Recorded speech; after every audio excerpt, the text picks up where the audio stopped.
consider the appropriations to the Minister for Home Affairs, Health, and Culture. And in particular, we're looking at the appropriations with respect to health. Please be seated.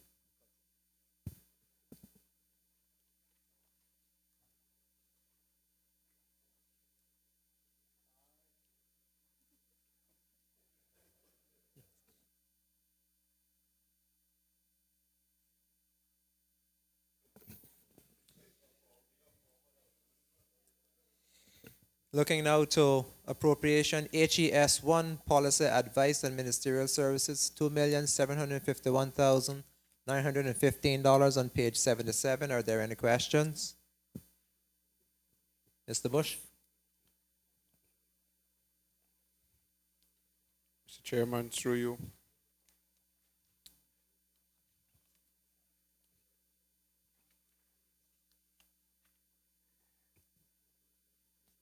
Is it right when you say that if someone wanted to open a business in Grand Cayman in the field of speech or language therapy or psychology or any of those fields, I would have to go through the Council of Professional Allied Medical Service. Is that correct? Mr. Premier? To First Chief Officer.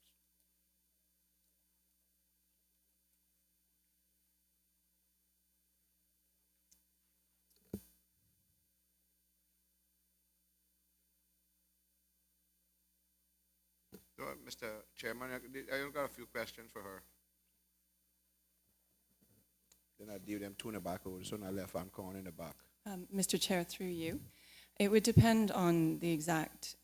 Sorry. Oh, sorry. My name's Jennifer Ahern. I'm the Chief Officer in the Ministry of Health and Culture.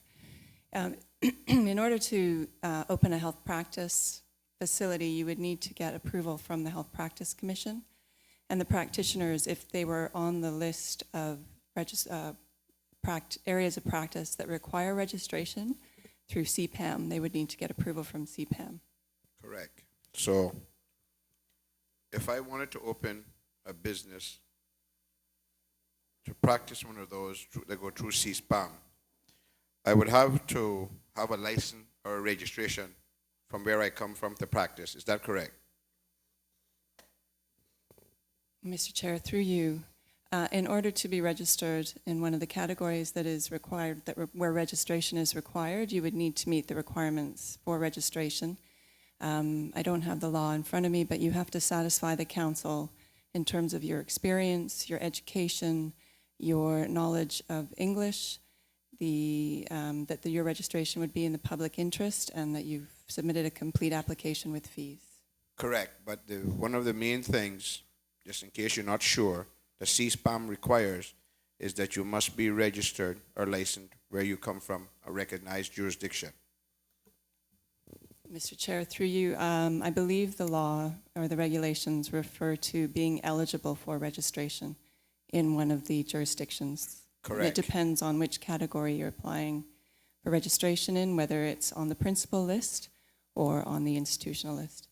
Correct. So why is it, if that's required of the general public to open a business, that we have a psychologist in the HSA, is she licensed or registered where she came from?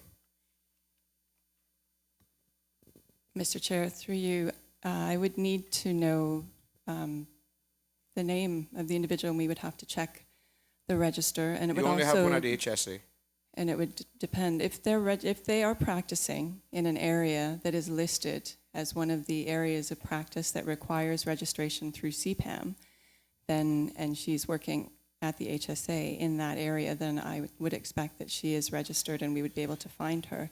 However, there are some areas of health practice that aren't on the schedule requiring registration for CPAM or any of the other councils. So it depends on, and as I said, I don't have that legislation in front of me, but it would depend on exactly what area of practice she is doing and what she is speaking or what she calls her practice.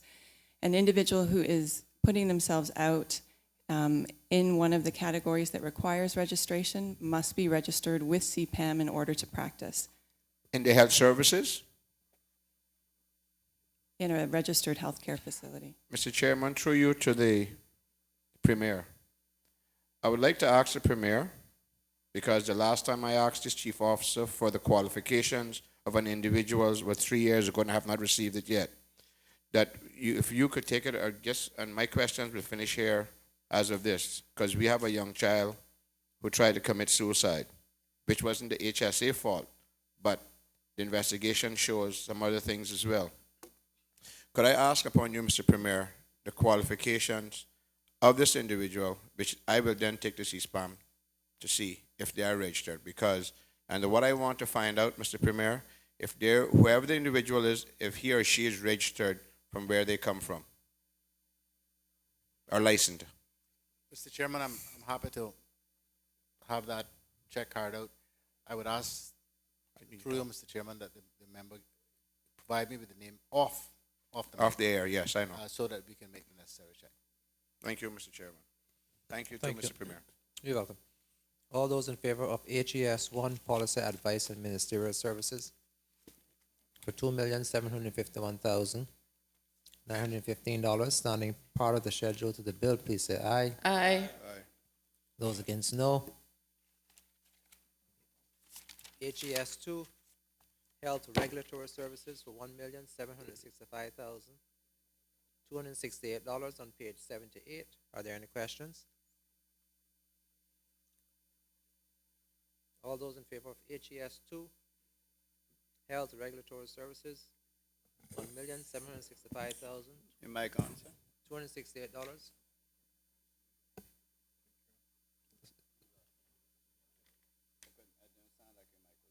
Oh. It was on just a little distance away. All those in favor of HES 2, Health Regulatory Services, for $1,765,268, standing part of the schedule to the bill, please say aye. Aye. Those against, no. HES 7, Collection, Recycling, and Disposal of Waste, for $7,231,245 on page 79. Are there any questions? All those in favor of HES 7, Mr. Suku? Yes, sir. For the removal of the tires at the dump, how much of the environmental fund is going to go towards that effort? Thank you.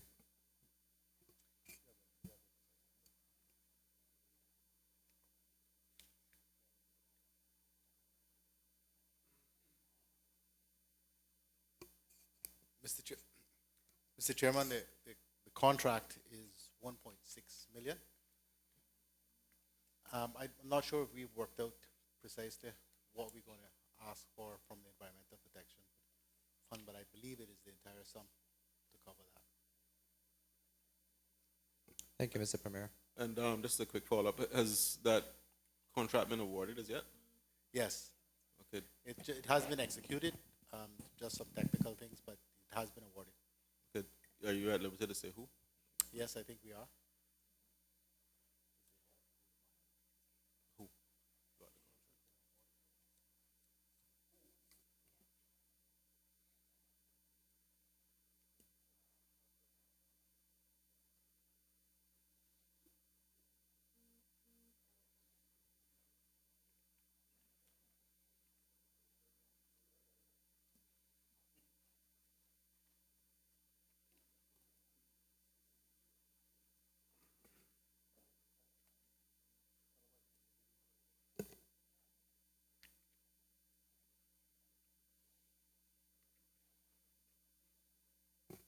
It's Island Recycling. Thank you, Mr. Chairman. You're welcome. Mr. Conley? Mr. Chairman, through you to the Premier or Ms. Ahern, in terms of the actual processes now at the landfill, can you confirm whether or not we're doing daily cover and the requisite monitoring as per best practice international best practice at this time? Mr. Chairman, if I can just ask the Director of Environmental Health to comment address that. I'm not sure if it's the mic or it's my voice. I know my voice is failing, but I think it may be the mic as well.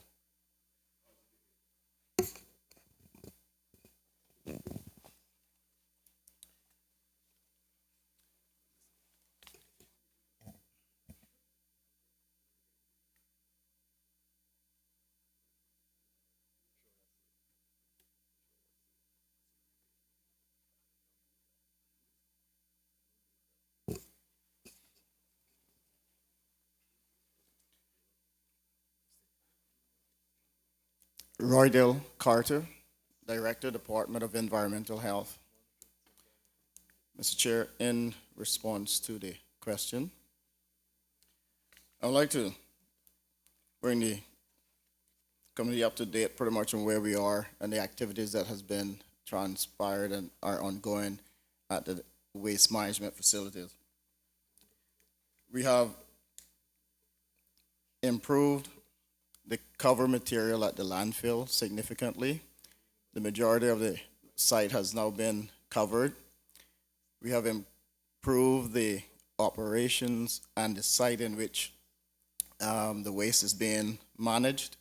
We have reduced the footprint of the size of operation so that we have better control over the entire site. The road, the main entrance to the landfill road has been widened to allow and improve on safety mechanisms. We are now covering the landfill on a regular basis. We have improved the drainage around the landfill to ensure to contain any runoffs within the site. We have installed 10 fire wells at strategic locations at the landfill site. And there is a new waste filling plan that now minimizes the working phase of the landfill to ensure that better covering of the waste takes place on a daily basis. In addition, we have improved the landfill traffic, and it has been directed in a one-way pattern to avoid congestion within the landfill tipping area. And because of that, there have been significant improvements as well in safety of the operations. While doing that, we have reused some of the tires and installed a safety barrier at the landfill, which has improved the operations as well. In addition, we have also cleaned up the main recycling area.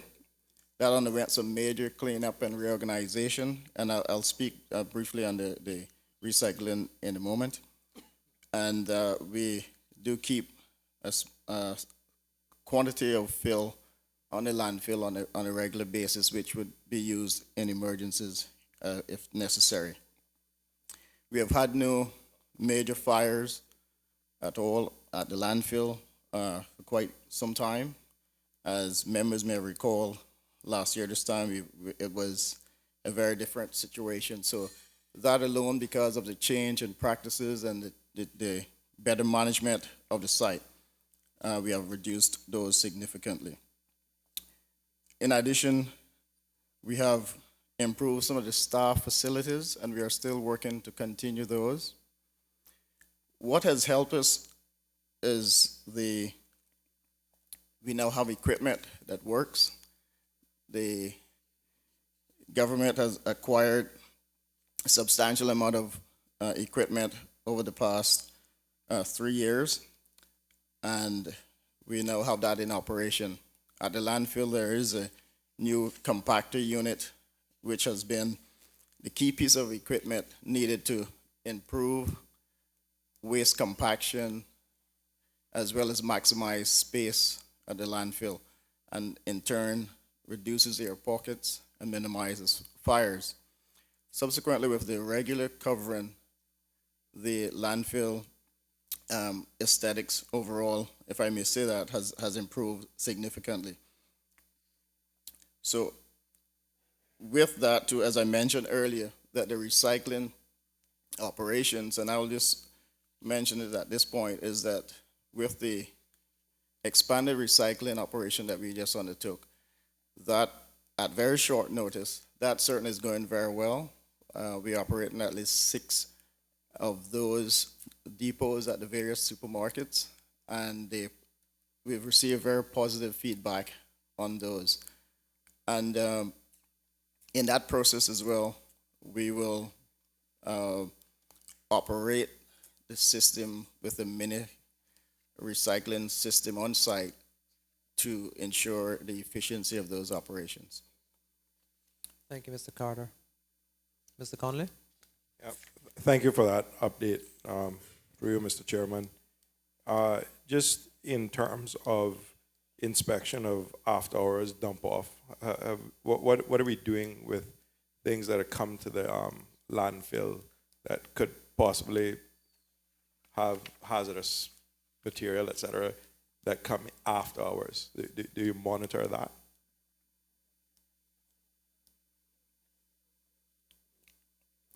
Through you, Mr. Chair, there is a public drop-off at the landfill which currently operates pretty much around the clock, 24/7.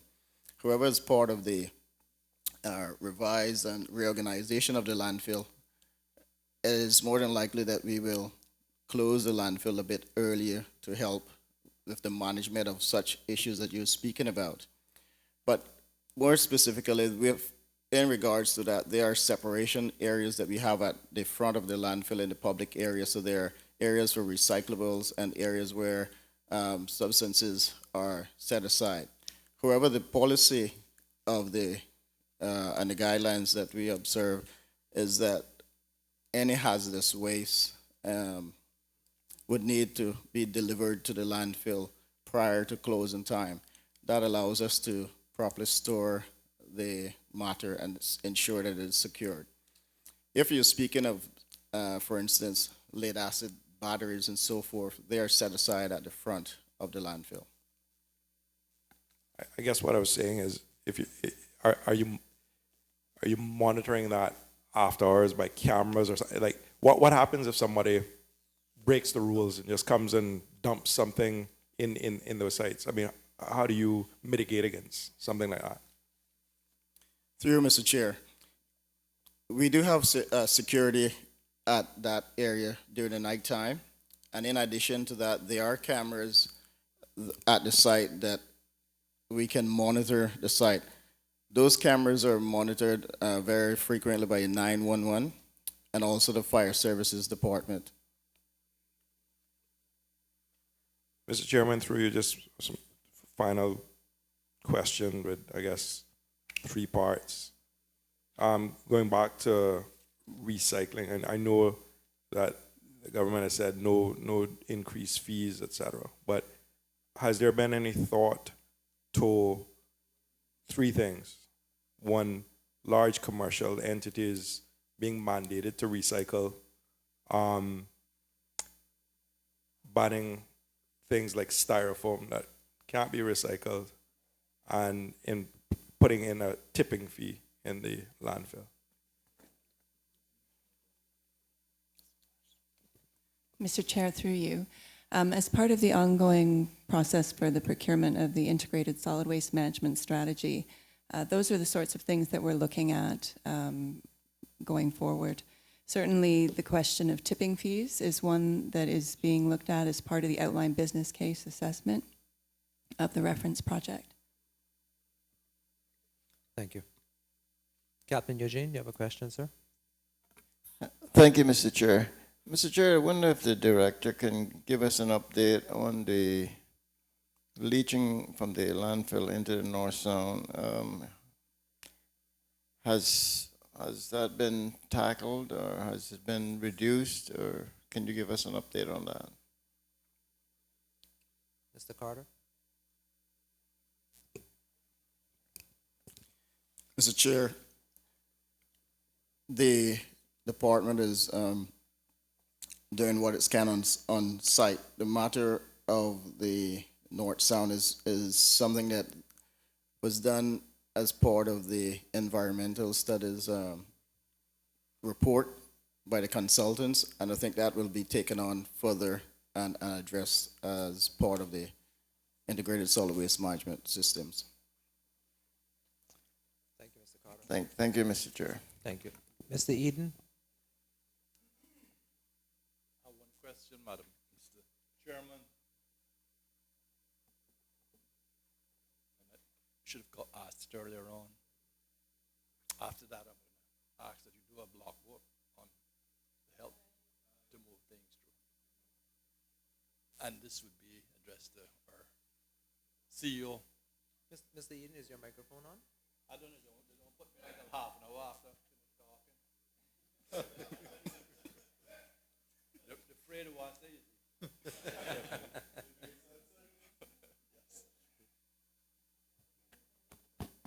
Thank you. It's on now. Yeah.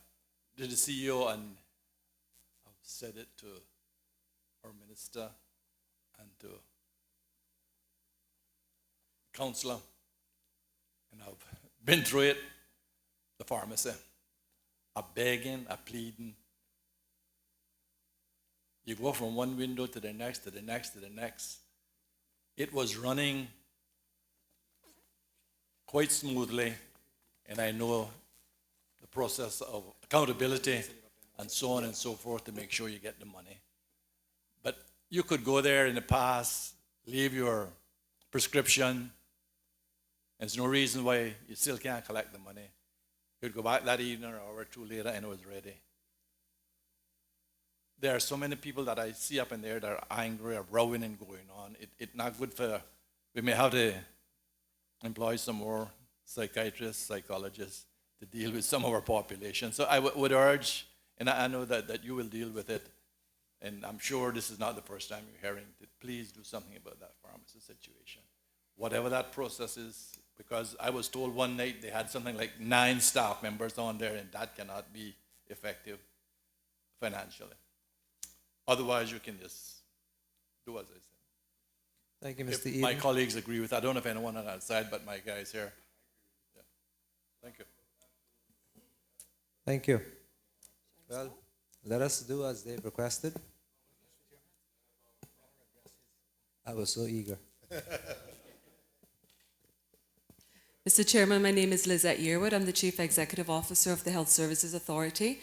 And I do acknowledge that we do have a number of customer service concerns in the pharmacy, and I do publicly apologize for that. However, we are doing everything that we can in order to improve that service. There are a number of strategies that we've put in place, and there are a number of other things that we're working on. You rightly pointed out that the implementation of the payment policy has caused a backlog in that now we have to verify the existence of insurance and the benefits that's covered under the insurance. So that has taken some time. But what we've done, we've actually created an additional window. We've hired an additional cashier in order to try to increase the throughput. And we're also looking at our software because we've had to revert back to an older software, and that is creating a little bit of a delay in the process as well. But it is something we acknowledge is an issue, and we are addressing it. Another way that we're addressing it is by trying to decongest that area because, as you know, there's physical limitations in the pharmacy as well. We've got nicer chairs for people to be able to sit and wait. However, those are creating some space issues. So we have a pharmacy in the general practice clinic in Georgetown that those patients can go to. And then we also have pharmacists in each one of the districts. Granted, the eastern districts, we only have the pharmacy open 2 days a week, but we have also trained the nurse, the RN who runs the clinic, to be able to collect cash in those districts now as well. So in essence, the availability of drugs are available 5.5 days a week as long as the clinic is open. So we are doing things in order to try to improve the customer service, and I beg and plead with the public to be able to work with us in the meantime and have some patience while we we try to improve the service that we're delivering. Thank you. I can attest it's a wonderful place to socialize. Miss,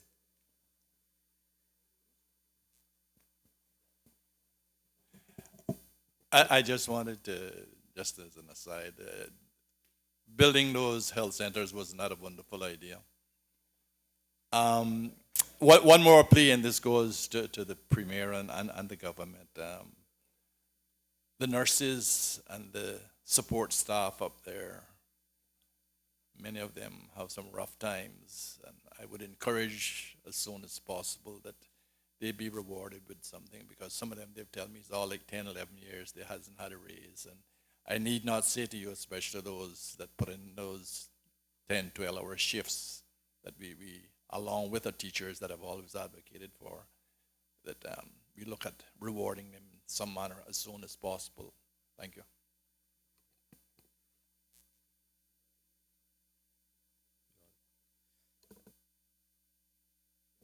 Mr. Bush, you have a question? Mr. Chairman, through you. More and more of my constituents over the past 2 or 3 years are saying, for some reason, what is the reason why, as you go along, more and more certain medicines are not available at our pharmacy at the hospital? Is there a particular reason why this is happening?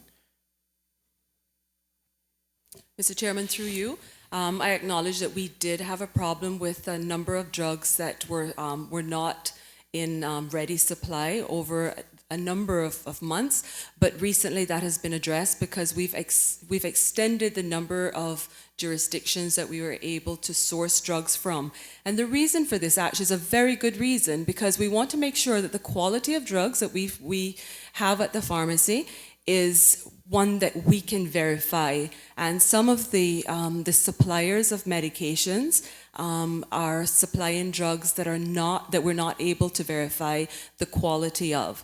And we want to make sure that when patients come to the public hospital, that we're able to provide drugs that we can validate that it is the quality of drug that we would take ourselves. Through you, Mr. Chairman, offer that the HSA, Health Services Authority, are you saying that we as a government don't have any say over what the private pharmacies bring in? Because that's a kind of a, what that kind of sounds like to me, Mr. Chairman, through you, is that, okay, Joe Blow goes to the health service, goes to the hospital pharmacy, and they want medicine X. No, we don't have it anymore. I take my Cynical card. I go to one of the drugstores. I get it. But if you're saying that it's not good enough to be bought from you, why should it be good enough for our public to buy it from a private sector? Is it our job to protect our people from those kind of things? Mr. Chairman, through you, HSA is only responsible for the pharmacies that we provide services from. However, I'll let the Minister or Chief Officer respond to the other part of the question. Mr. Chair, through you, the issue that's been raised is one that we've been actively working on the pharmacy law and regulations, on revisions to the pharmacy law and regulations in order to enhance some of the controls that we have over pharmaceuticals that are imported. There's also currently a reporting mechanism required for narcotics when they're imported as well. Thank you. By July? Yes, Mr. Bush. Thank you. Miss O'Connor Connolly. Thank you, Mr. Chair. Because we anticipate putting the voting block, I'm going to ask now about the Faith Hospital, and I want to thank Ms. Lizette and the rest of the team for, certainly my colleague and I, for putting in the helipad, which has been used probably 3 or 4 times now quite successfully, and have cut down the chaotic circumstances that was there before, and they have added a degree of privacy. And also if she could comment on the current staff level at the Faith Hospital, because some of the constituents have made representation to my colleague and I, and he's passed on to the board and others within his jurisdiction. There have been occasions where there have been emergencies and there's no one really to cover.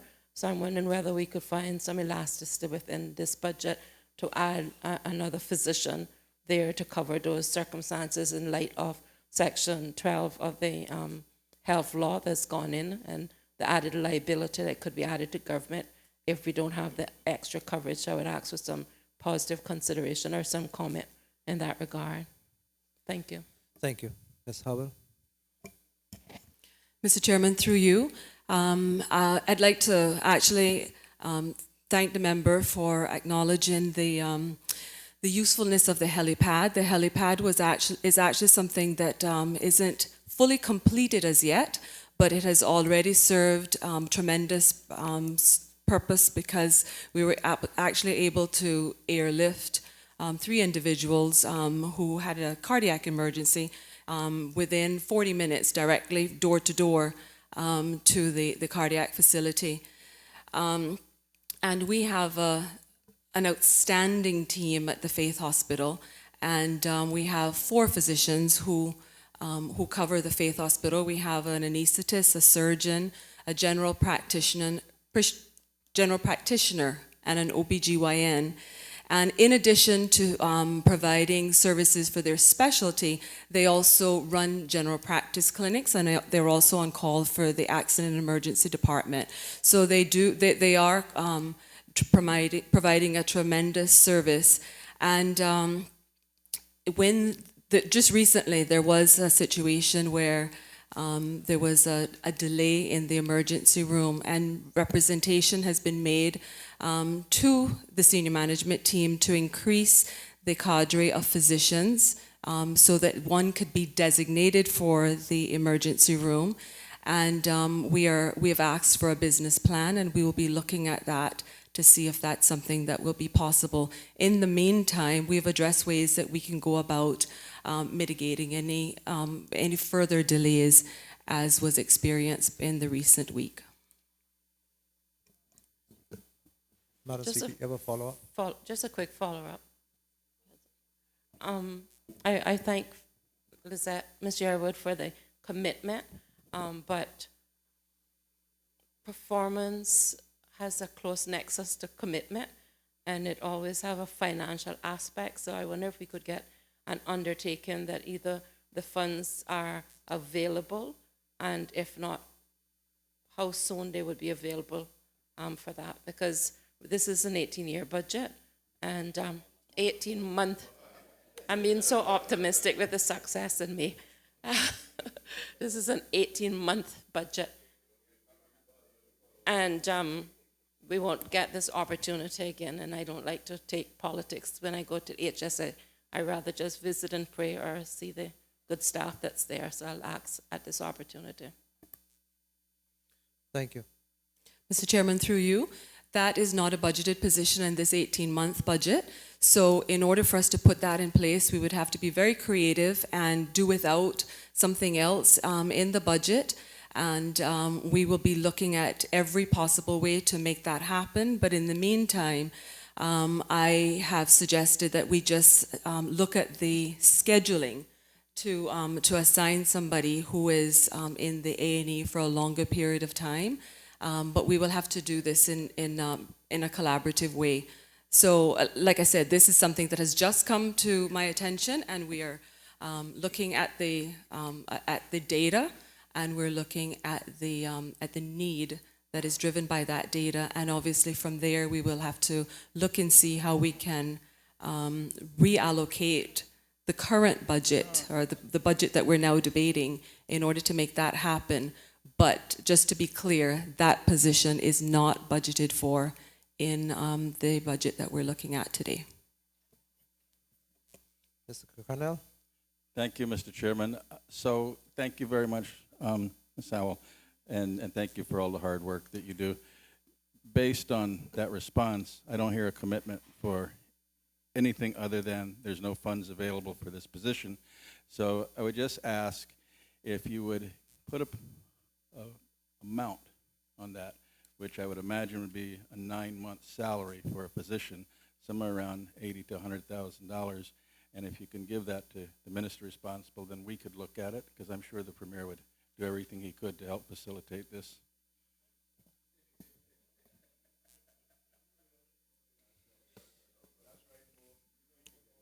Let us then proceed to do the block vote. Mr. Chairman, Mr. Suku? just one quick question related to the Town Primary School. I'm not sure what the arrangements are for medical care for students in the event of emergencies at the school. I know last year we questioned that and we weren't quite clear what was in place or if anything has been improved since then.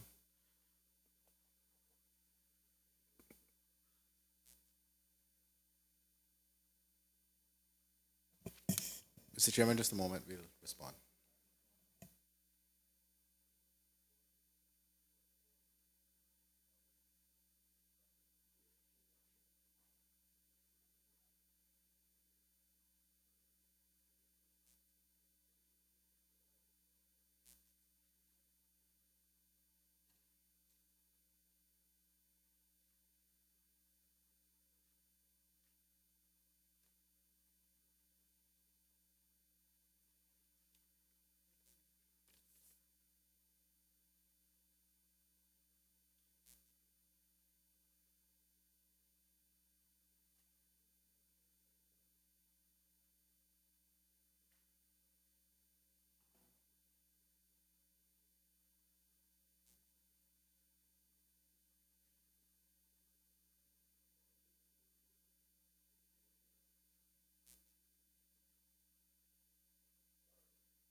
Mr. Chairman, through you, the Town Primary School, there's a visiting nurse twice per week that visits the school. The only schools where there's actually a nurse that is stationed there is in John Gray and the Clifton Hunter High School. And there's also a full-time nurse. No, and the rest are visits by the nurse twice a week. Mr. Chairman, through you, so in the event of an emergency, what happens? What's the arrangement? So if, for example, a child gets injured or something? Mr. Chairman, through you, the teacher would call 911 and 911 would respond to that emergency.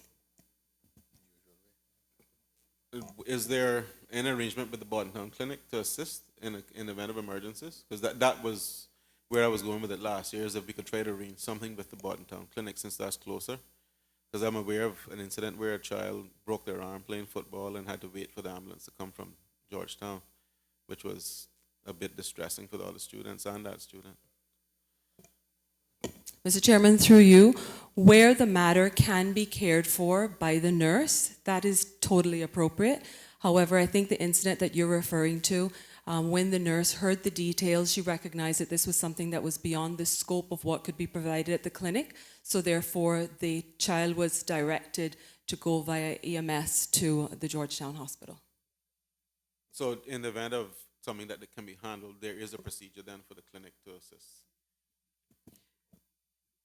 If there's something that the nurse can take care of, then obviously the child could be transported by private vehicle to the clinic, and that would be no problem. But if the ambulance is going to pick up the patient, more than likely it is a matter that needs to be dealt with by the physician team, and if the physician isn't present at the Town Clinic at that time, it would be more expedient for them to come into town.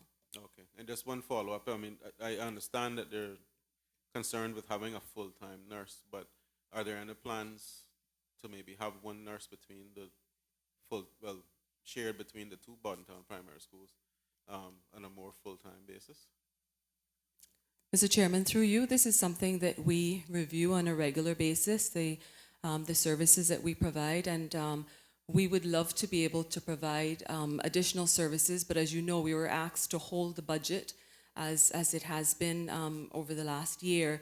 And for that reason, you know, we're trying to do the best that we can to spread the resources to make sure that each one of the schools have some time with the nurse. But at such a time when we were able to expand our budget, I'm sure that we can justify having additional time spent, even if it's only 3.5 days a week at the schools, because it is a very valuable service. Thank you. All those in favor of HES 7, collection, recycling, and disposal of waste, $7,231,245. HES 8, public health services, $2,539,271. HES 9, environmental health monitoring services for $506,751. HES 10, emergency response services, $230,345. HES 11, mosquito control services, $9,609,900. HEA 2, medical care for indigents, $16,456,508. HEA 6, medical services in Cayman Brac and Little Cayman, $5,167,737. HEA 10, ambulance services, $3,370,940. HEA 11, services at district health clinics, $3,364,421. HEA 12, mental health services, $3,346,806. HEA 16, geriatric services, $1,223,046. HEA 17, medical care beyond insurance coverage / uninsured, $3,030,000. HEA 18, school health services, $2,205,668. HEA 19, medical care for chronic ailments, $1,163,412. HEA 20, public health programs, investigations, and treatments, $3,053,864. HEA 21, medical internship program, $225,000. HEA 23, provision of antiretroviral medication, $1,413,000. HEA 24, provision of psychological trauma diagnosis and treatment for children, $150,000. And HEA 25, management and maintenance cancer registry, $58,000. Standing part of the schedule to the bill, please say aye. Aye. Those against, no. Thank you very much. Haven't done all that. Almost time for a break. That was a lot of outputs there. Let me just check these off.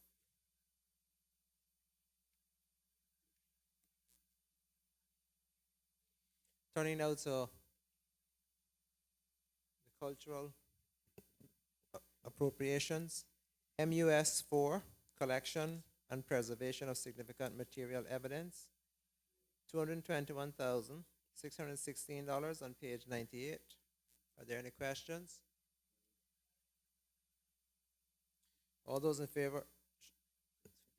First of all, let us then look at these quickly. Anyone think they would have a question on MUS 5, museum facilities, exhibitions, and displays? MUS 6, provision of, Mr. Eden? Oh, my other colleagues don't throw me out. Make another suggestion. And one question, as you know, begging. In light of, and I remember last year and the year before, that the Minister of Tourism and the Minister of Culture was very kind and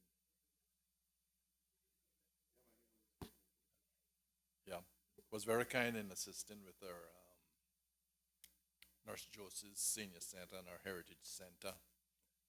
And I must now personally and publicly thank our Minister of Sports and our Minister of Works for the fantastic assistance they provided in making that functional. I know you were there about a year ago, Mr. Chairman, and if you go back there now and see it since they've renovated the house, it is just unbelievable.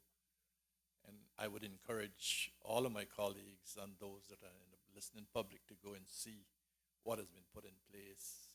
We have one little thing less finished to do there, and I think we're working through planning for the parking area, and I don't think we need to put that much chip and spray or something. We don't need a fantastic amount of money put on it. But where I started, say, was the beseeching to my Premier and the Minister of Tourism to consider, because it's going to be a tourism attraction, let me tell you, once everything gets going, to provide those senior citizens. It's only 7, 8, or 9 of them that has done this job, but it's just fantastic, and I encourage all of us to go and look at it. Otherwise, unless my other 2 colleagues to the left and front and right of me have any major questions, it's fine. So we'll proceed to do all of the MUS appropriations in block. Everything to the end? Okay. Okay. Including the other executive investments, expenses?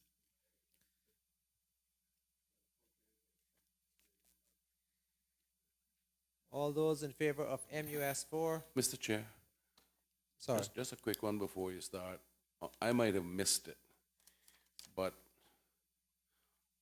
under the Ministry of Home Affairs, did you do the TPs? Yes, sir. You did them? Yes, sir. Yeah, we did them. And Did everything. Just wanted to make sure. Yes, sir. Thank you. Thank Just you. wanted to make sure. Okay. Yes, sir. Thank you. Good, good. Thanks for checking, but we did those. Okay. All those in favor of MUS 4, collection and preservation of significant material evidence, $221,616. MUS 5, museum facilities, exhibitions and displays, $812,592. MUS 6, provision of policy and general advice on museum matters for $196,992. NCF 7, arts and culture preservation, documentation and promotion, $149,810. NCF 8, national festivals and stage productions, $701,157. NCF 9, training and support for artistic development, $92,384. NAG 1, exhibitions and collection, $174,290. NAG 2, national art collection, $100,554. NAG 3, art education and outreach programs, $327,932. TAB 6, cultural programs, $17,100. NGS 4, HIV/AIDS and first aid public education programs, $33,488. NGS 53, palliative care nursing, $120,237. NGS 54, social marketing for prevention of HIV/AIDS, $67,688. NGS 55, tertiary care at local and overseas institutions, $17,165,771. NGS 83, other health and cultural programs, $21,375. TP 73, other health and cultural programs assistance, $225,000. OE 15, Pan American Health Organization subscription, $18,000. OE 103, Caribbean Public Health Agency, CARFA, $22,500. EI 23, Cayman Islands National Museum, $240,000. EI 29, Health Services Authority, $1,642,500. EI 47, Cayman National Gallery, $72,000. EI 53, Ministry of Home Affairs, Health and Culture, Health, $11,088,000. EI 65, Ministry of Home Affairs, Health and Culture, Sinico, $600,000. EI 72, Cayman National Cultural Foundation, $50,000. EA 30, Cemetery Vaults, Grand Cayman, $100,000. Standing part of the schedule to the bill, please say aye. Aye. And those against, no. Thank you very much. That concludes the appropriations to the Minister for Home Affairs, Health and Culture. And that concludes proceedings for this evening. We will adjourn until 9:30 a.m. Friday, the 17th of June. Thank you very much. Have a good evening. Mr. Chairman, I just want, even though you've adjourned, to express my gratitude to the entire Finance Committee for the expeditious and efficient way in which we got through my two ministries. Thank you very much.